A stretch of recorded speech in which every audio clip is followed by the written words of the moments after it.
यमुना नदी के किनारे एक गांव था रतनपुर। उस गांव में एक चुड़ैल का साया था। वो चुड़ैल बहुत ही अजीब थी।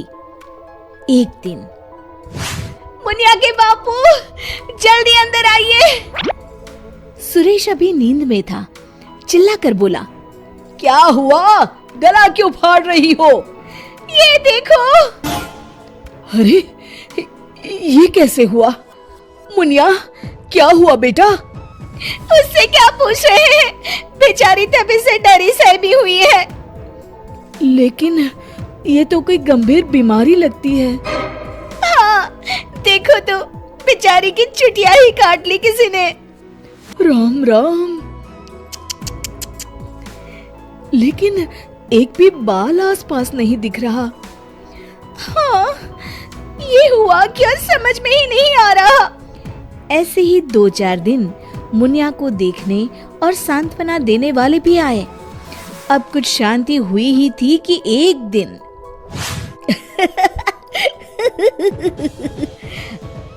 क्या हुआ रामू? तू हंस क्यों रहा है? अरे गागा, वो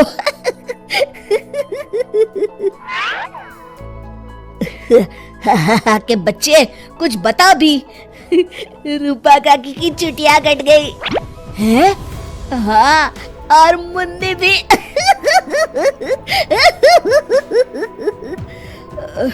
अच्छा, पर काहे? आप भी पूछ लो।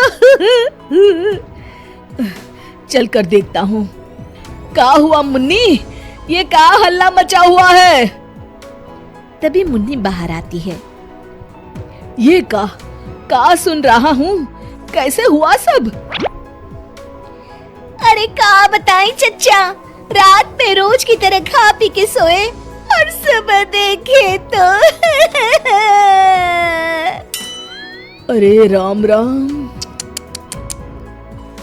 पहले तो मुझे लगा कोई बीमारी है, लेकिन ये तो लगता है पक्का किसी डायन या चुड़ैल का काम है। अब तो रतनपुर में ये औरतों की चोटी काटे जाने वाली खबरें आम हो गई। अगले ही दिन, सरिता, आज बहुत गर्मी है, मेरा बिस्तर बाहर लगा देना। जी ठीक है। सरिता ने रमेश का बिस्तर बाहर और अपना और चुनिया का आंगन में लगा लिया। रात में रमेश को प्यास लगती है। बड़ी प्यास लगी है, लगता है सरिता ने पानी नहीं रखा। कोई नहीं, खुद ही ले लेता हूँ। अंदर जाने पर वो देखता है कि सरिता के बिस्तर के सिरहाने चुड़ैल खड़ी है। वो एक हाथ से सरिता की चोटी पकड़े हुए है और चाकू से उसकी चोटी काट रही है। वो जोर से चिल्लाया, चुड़ैल, बचाओ, बचाओ, चुड़ैल। सरिता और चुनिया उठ गए। गांव वाले भी फौरन आ गए। देखते हैं चुड़ैल हाथ में सरिता की चोटी लिए खड़ी है। भीड़ देखकर वो हंसते हुए बोली,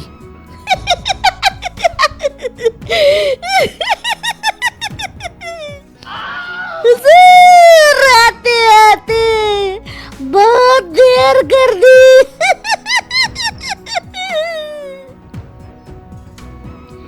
सरिता तो डर के मारे बेहोश हो गई, पर बाल तो जा ही चुके थे। अरे आखिर चाहती क्या हो? पर चुड़ैल उनकी बात अनसुनी करके सरिता की चोटी घुमाते हुए सबकी आंखों के सामने गायब हो गई। चोटी वाली चुड़ैल की खबर जंगल की आग की तरह पूरे गांव में फैल गई और गांव में बातें चलने लगी। मुनवा, सुना है कल तेरी भाभी की भी चोटी चुड़ैल ले गई। हाँ, उन्हीं के घर मिलने जा रहा हूँ। वैसे तो ठीक ही रहा, कम से कम अब सर पर पल्लू तो टिकेगा। ये बात सही कही आपने। इतना कह के दोनों वहां से चले गए। इसी तरह चुड़ैल का डर सारे गांव में बढ़ता गया और लोग घर छोड़कर वहां से जाने लगे। तभी कुछ गांव के लोग आपस में बात करने लगे, क्यों ना सरपंच जी के पास चले। हाँ, सरपंच जी ने दुनिया देखी है, कोई ना कोई उपाय ढूंढ ही निकालेंगे। हाँ चलो। और सभी गांव वाले सरपंच जी के घर पहुंच गए। समस्या सुनकर सरपंच ने कहा, समस्या तो सच में गंभीर है। मेरी अम्मा की भी है, आपके यहाँ भी? हाँ, अब क्या करें, चुड़ैल पर किसी का वश है क्या? कोई तो उपाय होगा सरपंच जी। इसके लिए किसी ओझा से मिलकर बात करनी होगी। तभी मदन बोलता है, अगर हमें अपने गांव से इस चुड़ैल का साया हटाना है तो हमें उसकी चोटी काटनी पड़ेगी।